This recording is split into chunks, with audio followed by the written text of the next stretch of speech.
But it was never about punishing myself, or like you said, trying to get my body back. It has always been because exercise makes me feel good. Like I need it for my sanity. So for me, making sure that I got some movement every day was incredibly important to me. Hey everyone, and welcome to yet another episode of Entering Motherhood, a podcast dedicated specifically to new moms going through this amazing journey in life. I'm your host, Sarah Bilger, a postpartum nutritional coach / mechanical engineer. And as always, I'm so excited to be here with you and share all of the information I've been lucky enough to obtain since becoming a mom. In this episode, we talk with Lisa Druxman, who is the founder of Fit for Mom, about how we can use movement to help us navigate motherhood and how finding community and determining our priorities are vital along this journey. Hey mamas, how are you? I am talking with Lisa in this episode, and like I said, she is the founder of Fit for Mom, but also she is a mom of two herself, and she is also the author of 2 books. One is The Empowered Mama, which teaches moms how to live their best lives, and the other one is Lean Mommy, which offers tips on how you can quickly get back into shape after giving birth.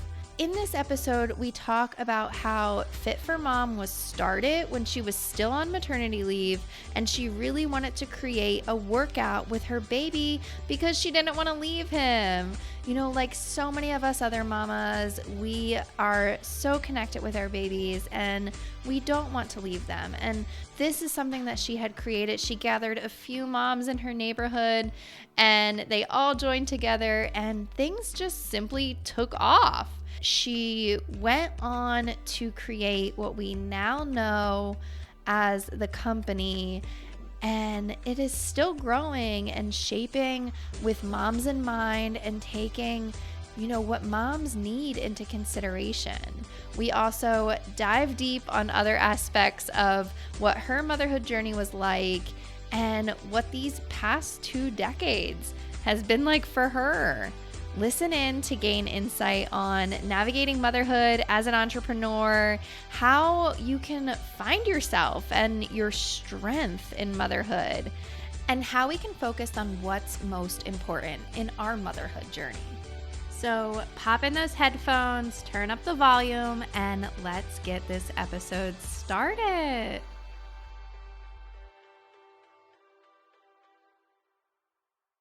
Hello and welcome to Entering Motherhood. I'm so excited to get this conversation started. So how about you go ahead and introduce yourself for our listeners? Well, thanks. I'm excited to be here. My name is Lisa Druxman, and I am the chief founding mom of Fit for Mom. So I founded a program called Fit for Mom, which is fitness for every stage of motherhood about 21 years ago when I became a mom. Wow.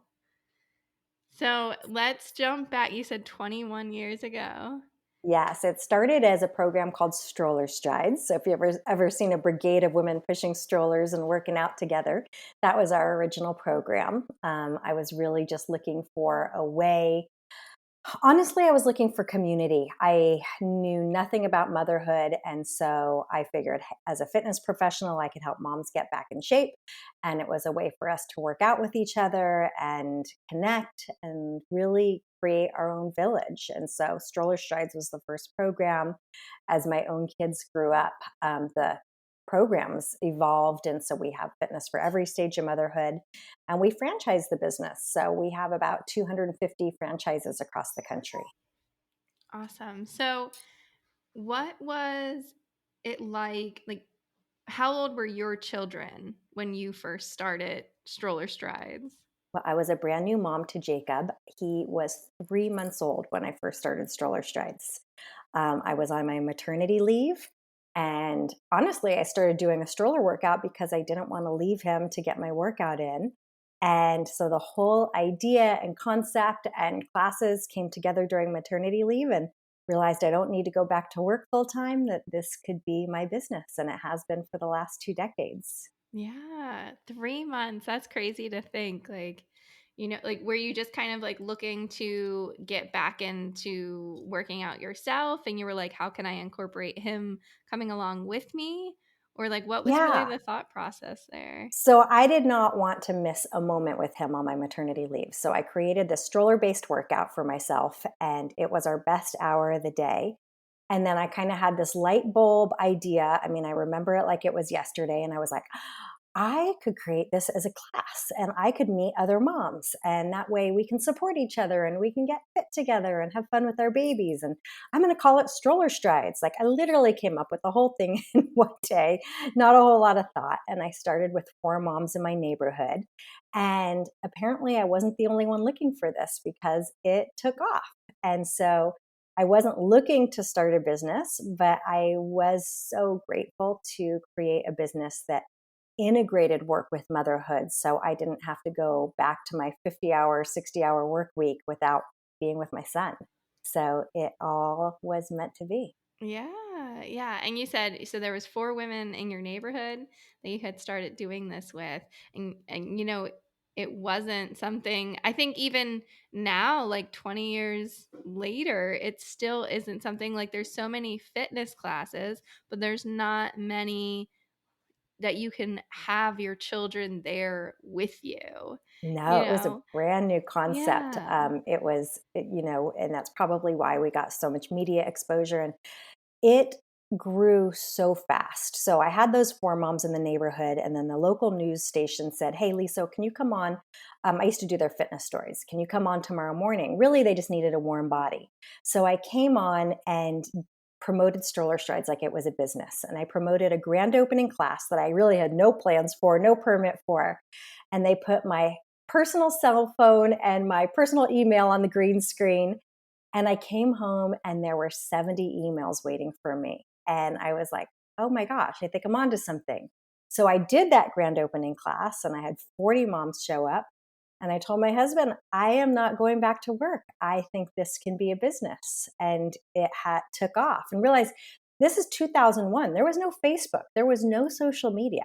This is pure word of mom. And what has happened for the last 2 decades in stroller strides is it creates such an incredible community where moms find themselves again, find their identity again, find their strength. Like we have a saying that you find your strength in motherhood at Fit for Mom. Yeah, yeah. I think that's so important, and something that, is beyond the, bounce back mentality of things. It's, you're really finding that community, you're finding that connection. Nobody's, saying like, hey, come here so that you can like get that waistline back or anything. It really is like, come here to like find yourself, find community, and connect with other moms who are looking for that as well. Yeah, it's honoring the changes that happen in your body. We always say that a woman's body changes more in 9 months of pregnancy than a man's will in his entire life. And so many women do jump back to whatever their old exercise routine is without taking into account what has happened to you hormonally, anatomically, like all the different changes. And so all of our Fit for Mom classes are designed with that in mind so that moms can regain their alignment, regain their strength, regain their pelvic floor strength. All of those things are considered a part of the Fit for Mom program. Can you briefly explain kind of the difference in the type of workouts and what is going on when we transition into motherhood versus, other workouts that maybe we were used to before? Yeah. So, I mean, just think about some of the natural changes that happen in pregnancy. So, when you become pregnant, your head starts to jet forward, your breasts enlarge, so your chest muscles get tight. And so, you start to probably lose some of your strength in your upper back. As your uterus grows, you're going to start to lose some of the strength in your core and your hips are going to tilt forward. So your hip flexors are going to get tighter and then your glutes are going to lose some of the strength. So when you come to a Fit for Mom class, we're going to think about these things. So instead of doing a million push-ups, which maybe you did before, you don't want to do that. Your chest is already tight. We're going to work on stretching the chest. We're going to work on more upper body back strength. We're going to work on glute strength. We're going to work on core strength. We are very cognizant of diastasis recti and some of the pelvic floor issues. So we're not going to have you jump into a burpee, which is the last thing that you want to do just after having a baby.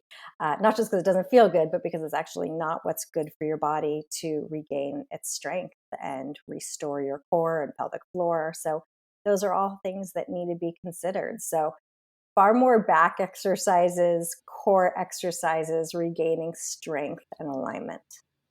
Yeah. And what have you found to be, I guess, the highlight of these past 20 years in creating this? That without any doubt, it's moms came for the fitness, but they stay for the community. What has happened with the community is so incredible. I started it 21 years ago. So moms from my groups 2 decades ago are sending their kids off to college together, and they're still the best of friends. The locations that I visit nationwide, I have never visited one location where they're not women that I would love to be friends with. It is the most welcoming, non judgmental, supportive village that I think every mom needs. Is there anything that is incorporated in the classes other than, physical movement that you could expect when you go to a class? Yeah, so if we're talking about a stroller strides class, first of all, it's fitness for mom, but it's also fun for babies. So instructors are doing everything from bubbles and puppets and singing. So, when we're doing rows, you're going to also probably be singing Row, Row Your Boat. So, come ready to have, mommy and me kind of fun. But also the community aspect. So all of our locations across the country offer play groups. All of our locations offer moms nights out. So there is such a rich fabric of connection that is so much more than just sets and reps in a fitness class. That's awesome. I think, it's like that too. I want to say, like if you've ever gone to like a mommy and me experience and things like that, you're like coming to do it for your kid, but Yeah. you know that you're doing it also for you to like meet other parents, meet other kids and have that interaction for your child. So that's really awesome that, you can incorporate that kind of environment in something that's also like extremely benefiting for the mom. Yeah. I mean, I did all the mommy and me kinds of classes, but you'd show up for that class and it was a welcome break and you got a few connections. But when you come to a stroller strides class, you are actually like literally creating a new community. Like there's probably going to be some sort of a Facebook group so that have a connection with the moms that way. Like you are building friendships and connection that are so much more than just that 1 hour that you show up for class.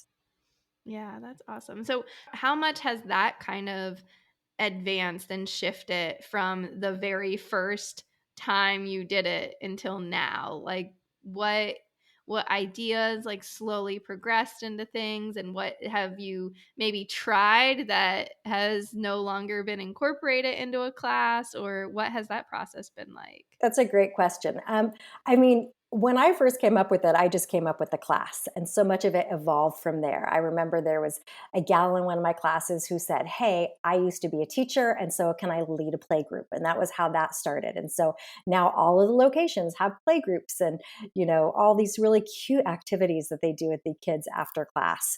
And then I had another mom who said, "Hey, let's do a mom's night out." And so all of these things that were ideas of the moms are now an integral part of all of our locations. One of the things that grew over the years is a program called Moms with a Mission. We really realize that moms, when they come together for a cause, are so powerful and want to give back and want to make the world a better place for our kids. So almost all of our locations across the country do things to raise money or to raise awareness, different philanthropic things for their community. And so Moms with a Mission is a big part of Fit for Mom as well. So there's so many aspects that, like I said, make it more than just fitness. Yeah. So, what other aspects of your journey of entering motherhood was, I don't want to say like challenging, but like something that you didn't expect to be a part of motherhood? Well, I mean, for me, the most challenging part was here. I was teaching all these moms to take care of themselves and to put their own oxygen mask on first. With every fiber of my being, I believed that that was the best way to parent, was to take care of yourself. And yet, here I was, a young new mom myself, with a nationwide business that was taking off. I hadn't planned on having a nationwide business. And so leading this business and being the mom that I wanted to be was by far the hardest part of entering motherhood. I figured a lot out. I share what I learn with my moms. When I say my moms, I mean all of our Fit for moms that follow us across the country, and through my own podcast and books, because I want to lessen the learning curve for other moms and share what I figured out. And I feel like all moms should do that. Like, whatever you figure something out, whether it's how to swaddle a baby to making baby food, or I feel like that's the best gift of motherhood, is to share. And so for me, it was always trying to figure out how to balance it all and, really focus on what was most important. What was that journey like of balancing things? Was there ever a moment that you were kind of like, I can't keep up with this, like I'm way too in over my head? Oh, yes. I mean, that literally was the instigator for me to write the book, The Empowered Mama, which is about how to reclaim your time, your health, and yourself. It was because I was completely failing at it. I didn't feel like I was doing a good job as a mom. I didn't feel like I was doing a good job in my business. And I didn't feel like I was taking care of myself or my marriage. And so I kind of just had a day where I put a line in the sand and said, "Know what? My life is the way it is because I have allowed it to be, and it is up to me to redesign it." And that is exactly what I did. And I restructured what I say yes to, what I say no to. I figured out what was really most important to me. And I designed my calendar and my schedule around those things. And that means there's a lot that I don't do and a lot that I say no to make sure that I've always got that compass of, I live the life that I love to live by focusing on what's most important to me. Mm. In what point of your journey did you think about writing a book or come to the stage of writing a book?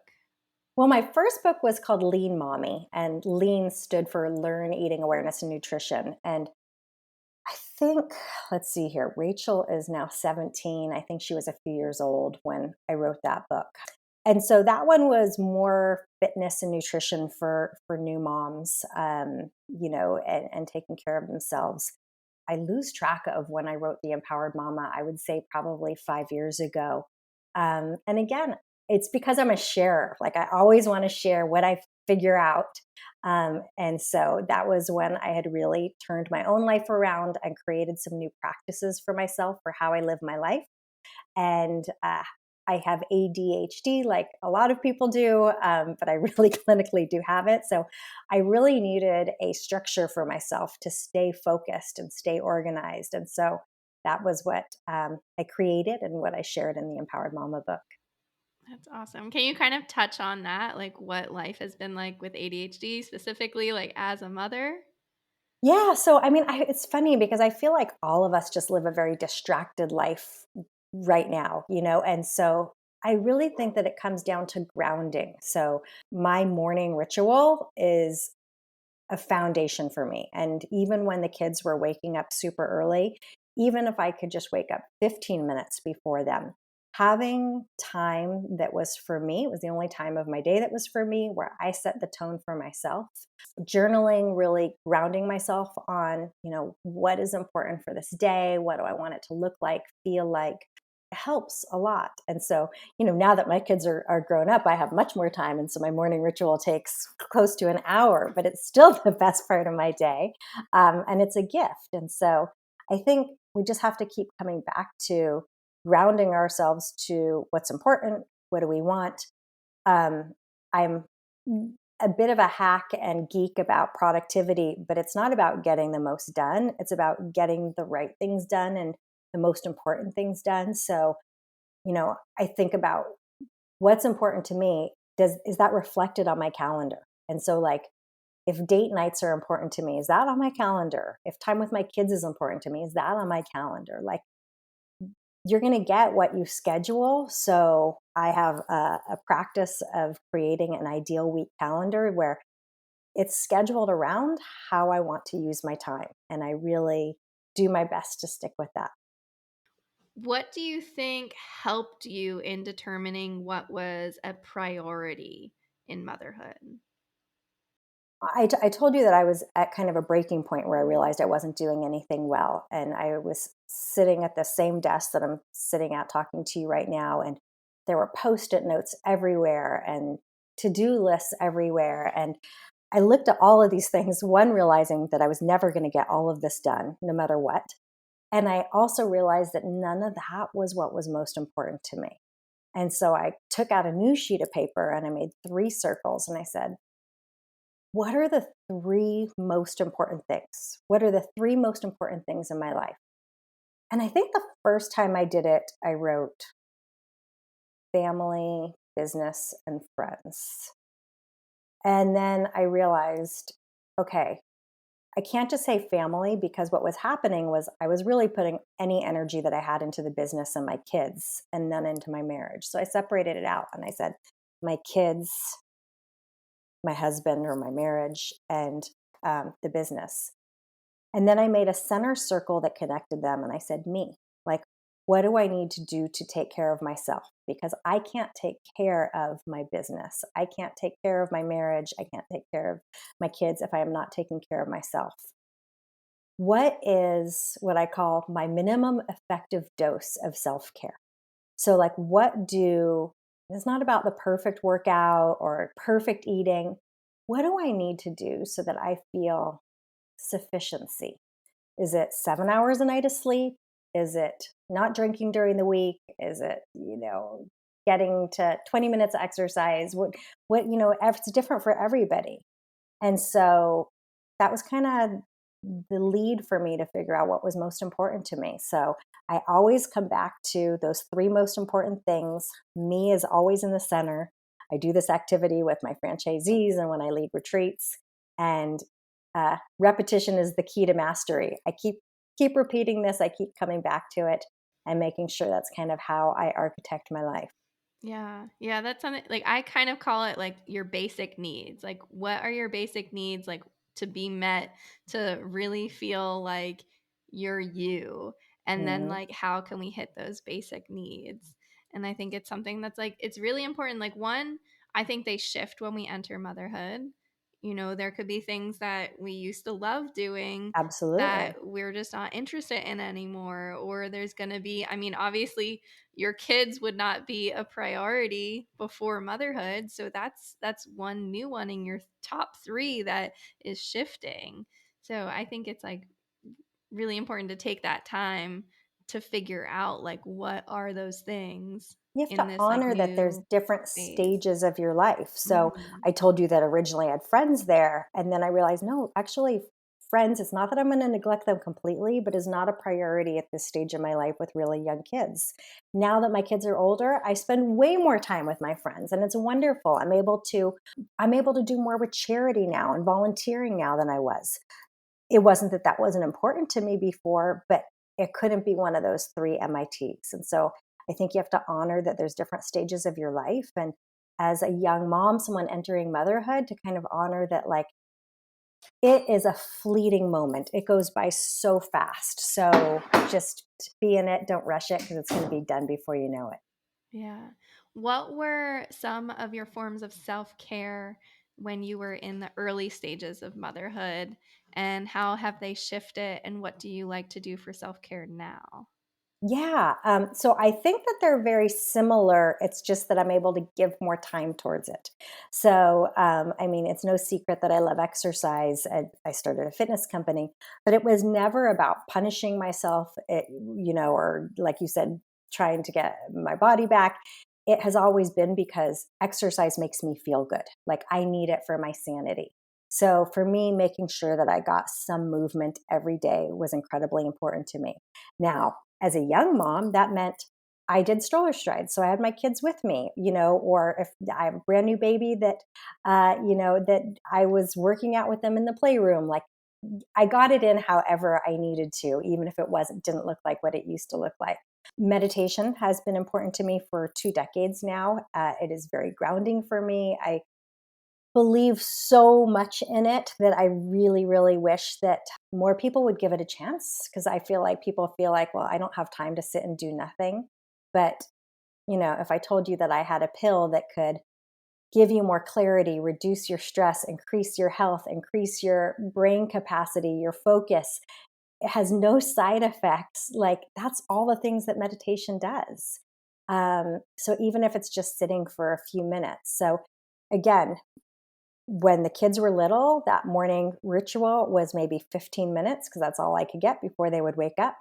Now it's an hour. So the things that are important to me now, it's just kind of, I'm able to go deeper with it. Yeah. Yeah, that's great. I think that's, something that a lot of people don't realize, that you can start with just that 15 minutes. Absolutely. And it wasn't 15 minutes of meditation. It was just a few minutes of meditation, or maybe it's a few minutes for somebody else, of prayer or reading the Bible or journaling. My big expanded morning ritual is a combination of all of those things. It's a combination of a gratitude exercise, journaling, meditation, and it's a gift. Like, I really, really, my days go better on the days that I get a chance to do that. Yeah. What is something that you feel maybe you would have liked to know as a new mom entering motherhood, or what is something that you kind of instill in new moms that you see now as something that was, I guess, needed in your beginning stage that maybe you weren't aware of? I, if I had to do it again, or if I'm speaking to new moms, it's to get help sooner. I think that moms are martyrs. I wanted to do everything myself. I wanted to wake up for every feeding. I wanted to show that I could do all the things. It's not how it's supposed to be done. If you look at motherhood in other cultures, even some cultures today, moms are taken care of when they have a baby. The whole community comes to raise the baby, to take care of the mom, to help her be well. But in our country, we do it all by ourselves. And maybe you've got a mother-in-law or someone coming in for a week or two, or your spouse helps for a week or two, and then it's 100% on you. I don't think that's the way it's supposed to be done. So I would recruit more help earlier as a new mom, get the sleep that you need. I would raise my expectations of my partner to show that it is both of us working on this together. It's not mother's work, it's parents' work. And I'd also get more support at home, and with the business, especially if you're a full-time, if you're a working mom. Um, I see it with too many of my franchisees. They're trying to run a business full time and to be a mom full time, and then they wonder why they're burned out. Like, get help. There's no reason for you to be the one who's cleaning the house, but only you can be the one who's going to raise your kids. Yeah.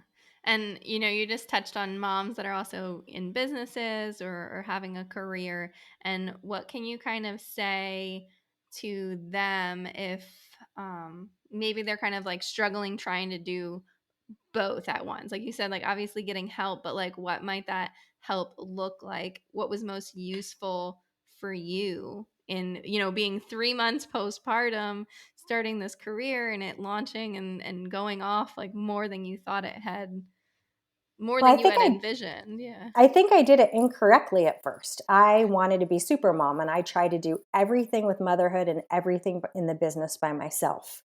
I only started to flourish in the business and in my life when I started letting go, when I started letting other people. And so I really said, what can only be done by me, or what should only be done by me, and what could or should be done by someone else? And that's both in the house and with my business.